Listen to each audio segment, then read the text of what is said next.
দর্শক, হুজুরের কথাগুলো একবার শুনে যান। খুবই মূল্যবান এবং গুরুত্বপূর্ণ কথা। একবার শুনলে অবশ্যই বুঝতে পারবেন কথাগুলো কি বলল।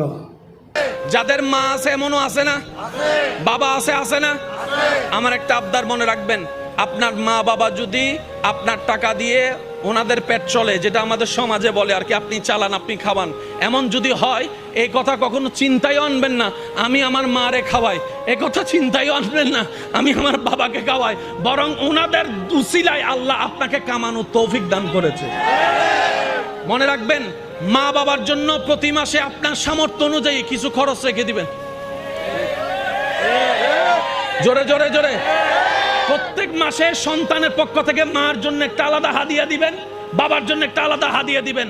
ওনাদের যেন চাইতে না হয়, বুক ফুলায় কাজ করেন।